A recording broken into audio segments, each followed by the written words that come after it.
keeping you safe during severe winter weather. That's the Power of 5.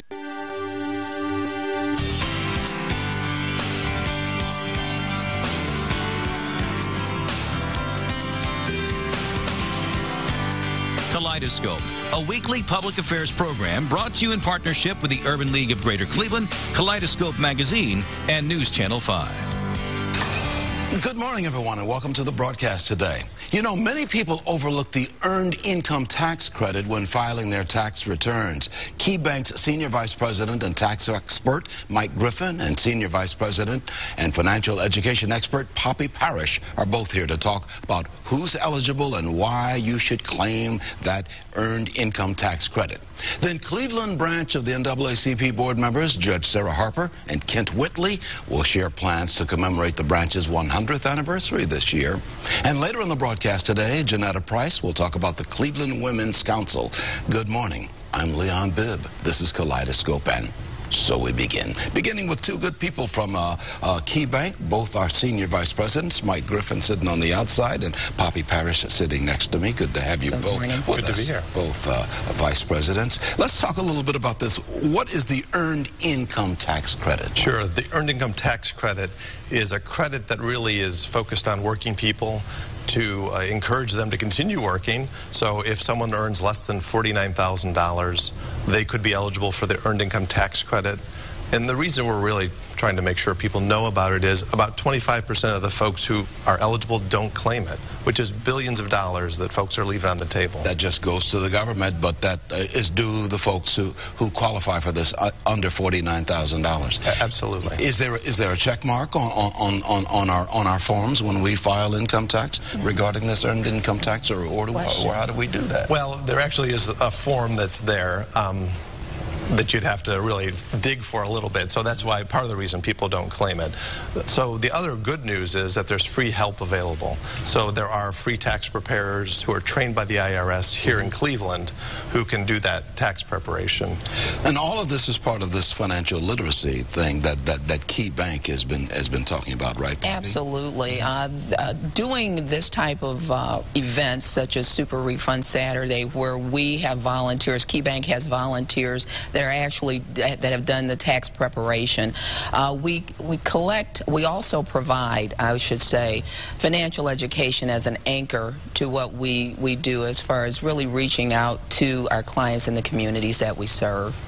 So when we talk about this earned income tax credit, and we're going to come back to that, ladies and gentlemen, I want to bring back, because I know a lot of you are probably saying, hey, there's some money that I'm leaving on the table. We're going to come back to that. When we talk about the EITC, the earned income tax credit, that's all part of this financial literacy program that KeyBank is involved in getting that information out, right? Absolutely, absolutely. That's maybe one of the first steps that we have available for people.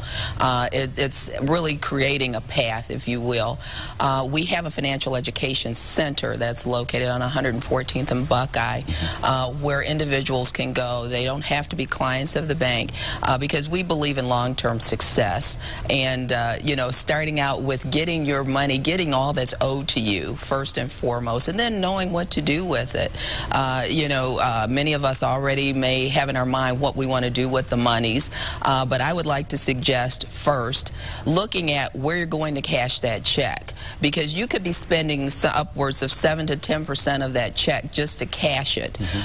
We have what's called KeyBank Plus that's available in 34 of our branches across Northeast Ohio. Well, we'll cash your income tax for as little as 1.5% of the value of the check.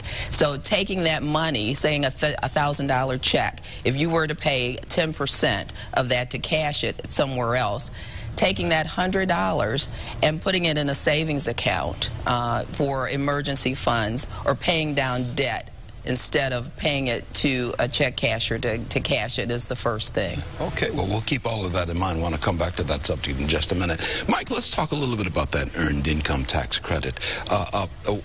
Why is it important for individuals to keep up with this tax credit, and why is it there? The tax credit really is about encouraging people to work, to say, you know what, these are people, hardworking people, who are doing the right thing, the thing that all of us say is important to keep America going and growing. And so it's to encourage them to continue working and also to raise people's income. I mean, they could collect up to $5,700 in the tax credit itself, just that piece of what they could get. So it helps not only that individual, but in Cleveland, I mean, it helps the community. That's money that's coming in the community that otherwise would have stayed in Washington. And once again, that the ceiling on that is $49,000. Right. If you're earning $49,000, yes. A little bit ago, you mentioned that there were some locations where people could go to get free help with filing tax returns, and they don't even have to be a KeyBank customer, although you want them to be KeyBank customers, obviously. Absolutely. That brings on the smile there. Absolutely. Where are these locations? How can you find them? Absolutely. By calling 211. 211, you can find out from now until April 15th where you can go to file your tax or get tax preparation done for free.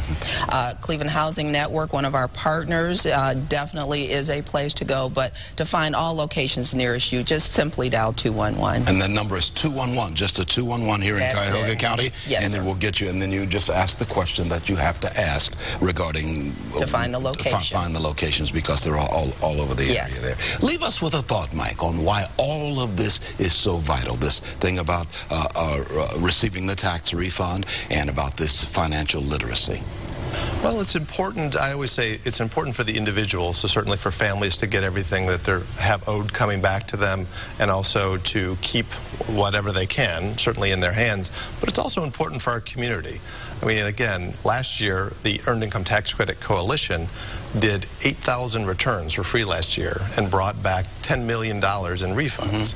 Again, that's money that really drives the economy here in our own community. So that's very important to our families and to the neighborhoods where all of us live. And Poppy, I would imagine that your suggestion would be anybody filing their income taxes, they should always ask about that Earned Income Tax Credit. Absolutely. Certainly if their income is at $49,000 or below. Absolutely.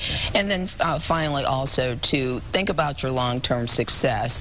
Don't let this be a one-time deal. Think about looking at financial education. Going to the KeyBank's Financial Education Center.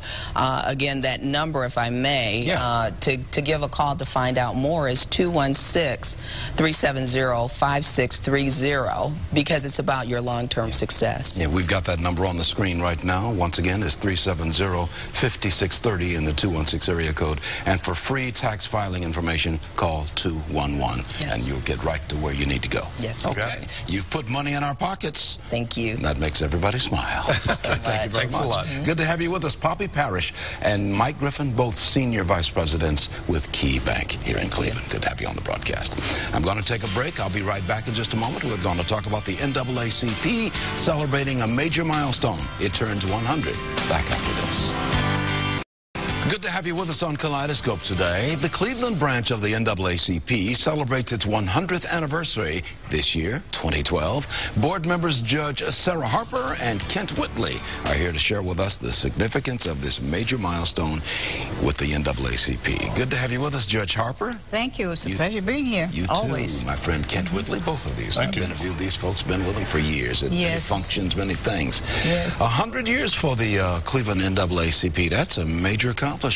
Yes, well, I spent 85 of them since I had a birthday. Is that right? Yeah. And you just keep on going, Judge Harper. I don't know. What can I say? And you just keep on going. Yes, keep on going. Yeah. Yes. What do you think has been the major accomplishment of the NAACP over the last several years, certainly? Well, I think we've had programs with youth, education. I think the education was a very important part of everything that NAACP has done. We've had all sorts of criminal and civil matters that have come to the NAACP. And mainly, the community feels that they have a place to go without money when they have a problem that they cannot seem to be able to manage themselves. They do not have money to pay a lawyer. They can always come to the NAACP for a listening ear, and I think that's a major part. And continuing to deal with civil issues, human rights issues, civil rights issues, that kind of thing. Kent, the National Association for the Advancement of Colored People, 100 years old, and here in Cleveland, here in the Cleveland area, this chapter. What are you going to do to commemorate this milestone? We're going to have super large events. Coming up in June, we'll have our annual Freedom Fund dinner to commemorate the 100th. We'll have some events before the Freedom Fund and after the Freedom Fund to commemorate the dinner. Yeah. The mission has remained the same over the years, though, right? That is correct. The mission has remained the same, but different battles fought on different battlefields. Typical to some of the 60s and the Civil Rights era, we're fighting the voter rights, changing the Voter Rights Act.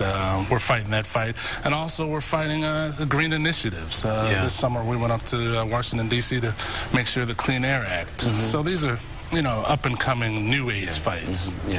Judge Harper, what are some of the programs and services offered to the community? You were talking about. Well, one of the things I wanted to be sure to mention is so many people think of the NAACP as a black organization, but from its founding, it has there was a big dispute about the name.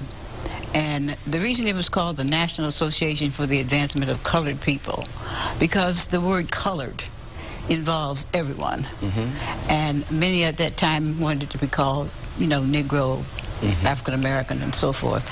So it's part of its history in Cleveland has been a tremendous history because of the men and women who have served without pay as executive directors on their boards to make sure and to publish the events, the national events that the NAACP has been involved in, and the local events.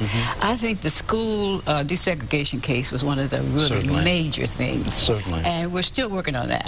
It's not completed by any means. Certainly, without the NAACP, our society would not look anything like it looks today. No, we certainly would not be sitting here doing what we're doing without the NAACP over the generations, over the years. That's correct. Kent Whitley, you're a board member on the Cleveland branch of the NAACP. Look into your crystal ball. What do you see on the future for the NAACP? Where will it be putting its emphasis? Economic opportunities. Through public and private partnerships, we've developed some incredible relationships in the so-called private sector of the business world, making sure young entrepreneurs, professional services are starting to break through some of those doors through negotiations mainly. So we continue the fight. I see you brought with you information. This is information on the NAACP. People that the judge brought with her. Information is always available on the workings of the NAACP. Certainly memberships are always available. I'm going to put a telephone number on the screen if we have not already done so, where you can get more information on everything we're talking about.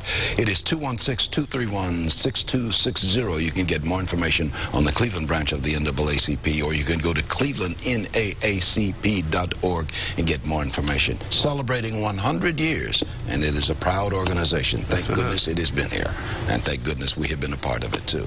Kent Whitley, a board member. Judge Sarah Harper, also a board member. Thank you. Good to have you on the broadcast. Good to see you both. Thanks. Two well-known people in Cleveland and two soldiers in the fight for human rights and civil rights. Long been there, long been there. Thank you. Many thanks. Stay with us for just a bit. I got to close out right here. But thank you very much, Kent Whitley and Judge Sarah Harper. As we continue, I'm going to talk about this coming up next, providing opportunities for women in the real estate industry. The name of this broadcast is Kaleidoscope. I'm Leon Bibb. Back shortly. Welcome back to Kaleidoscope. The Cleveland Women's Council helps women in the real estate industry expand their knowledge of the business and acquire leadership skills. President Janetta Price Jefferson and First Vice President Amber Lewis are here to talk more about the organization and the mission of the organization. Good to have you with us. Thank you. Let's talk to Janetta Price Jefferson. You're president of the Cleveland Women's Council. I'll ask you first, what's the mission of the Cleveland Women's Council? The mission of the Cleveland Women's Council is to promote women in real estate, but not only just women in real estate, estate, we are to uplift them in leadership qualities. We are also with our community, giving back into the community, financial literacy, and we're opening up the dream again to home ownership, which is important with the way that the current real estate market has been thus far.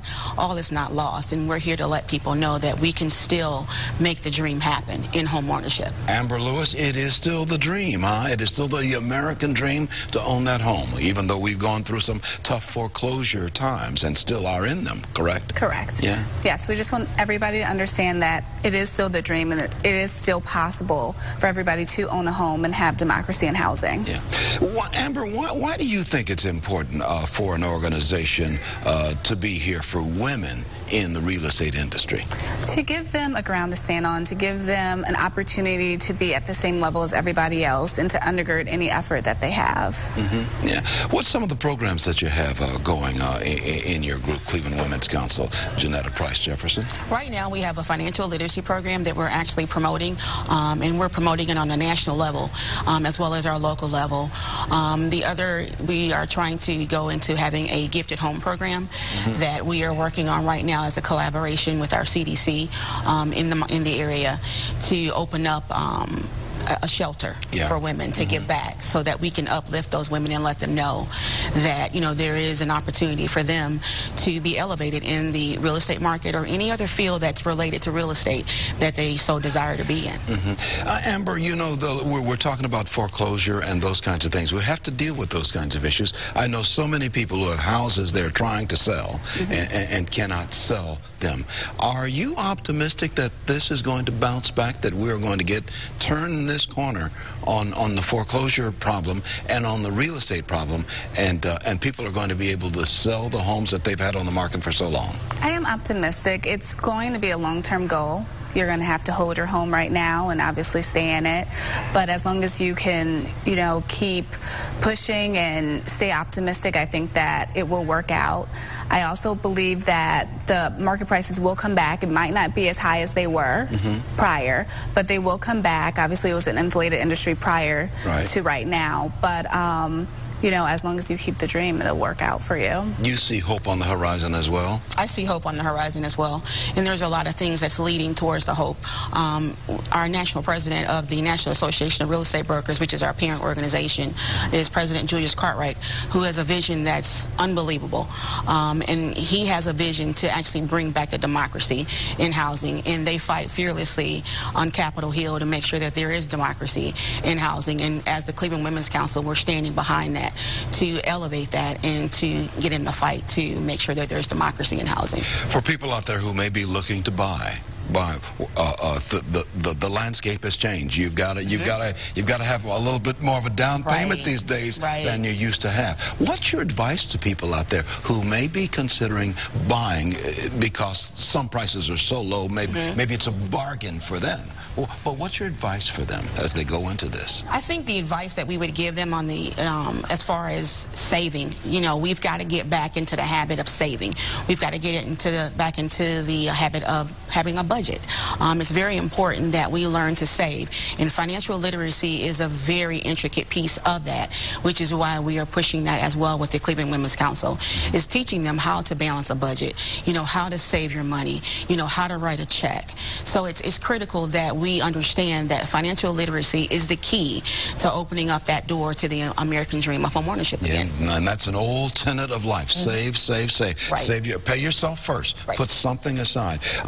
Amber, let me ask you, what do you have to say for women who may want to have a career in real estate? After all, you are the Cleveland Women's Council. I would say explore all of your options. Shadow. There's options, obviously, in insurance, as a broker. Many options out there. I would say get your feet wet. Call. Also... Sorry, I had to stay involved. Stay involved. Yeah. You mentioned call, and which reminds me, I need to put a phone number on the screen if we've not already done so, where you can get more information about the Cleveland Women's Council. It is 926-8183 and in the 216 area code, and you can certainly get more information on everything that we've been talking about. The real estate industry has been good for you, right? Yes. And you found it satisfying. I found it satisfying, and I'm sure there's a recession out there, but I haven't found the recession yet. Well, that's good news. us. I mean, we need to pass that along. We're pulling out of it already. And you're doing okay with this whole thing about real estate. You know, I think what people need to realize and understand that we're calling it a recession, but if you look at it, and the statistical data shows that this is when billionaires are made. So a recession is a time to really, like she said, get your feet, you know, on the ground and just start running, because you can make it work. I mean, it's only a recession if you make it a recession. This is when billionaires are made. You didn't say millionaires. You said billionaires. That's right. Okay, well, I need to be running around with you a little bit more. Okay. Run around with the billionaires. Okay. Many thanks. We appreciate it. Janetta Price Jefferson, who's president of the Cleveland Women's Council, and Amber Lewis, who's first vice president of the Cleveland Women's Council. Thank you so much for being on the broadcast. Thank you. We do appreciate it. I'm going to take a break. We'll be right back. This is Kaleidoscope. In a moment, we will hear from the Urban League's Marsha Maccabee with her words of advice and wisdom after this. Welcome back to more of Kaleidoscope. Today, here is Marsha Maccabee of the Urban League, always here with words of wisdom and advice. Hey, Marsha. Hi there, Leon. How are you today? I'm fine, and you're doing well, I'll bet. I'm doing well, and it's good to be back on the broadcast together again. And, you know, I'm reflecting here with this being our Black History Celebration Month, and I'm thinking about the fact that we, as a people today, need to be thinking about what is the legacy that we are leaving as a part of the historical front. And with all of the rights that have been won and all of the legislation that has changed to give us access to virtually every system in America, that all is great to celebrate.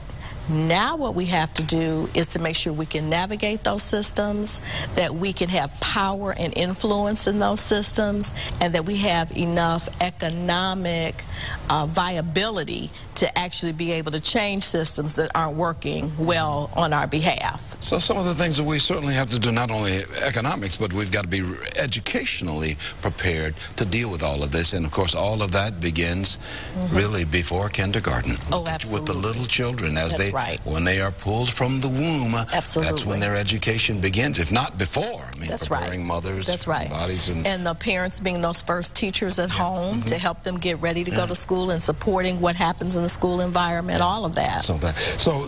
Really, we had the NAACP on the air today. We've got 30 seconds remaining. The civil rights movement, it did what it did, and now we are in an economic empowerment movement, correct? Absolutely. That's absolutely right. And voting is important. Understanding the whole political system is important. Education gives you the tools to be able to do that, but we must participate. That's how it is. We must participate. So voting is very important. Words of wisdom from Marsha Maccabee, president of the Urban League. That's going to do it for all of us. Kaleidoscope, a weekly public affairs program brought to you in partnership with the Urban League of Greater Cleveland, Kaleidoscope Magazine, and News Channel 5.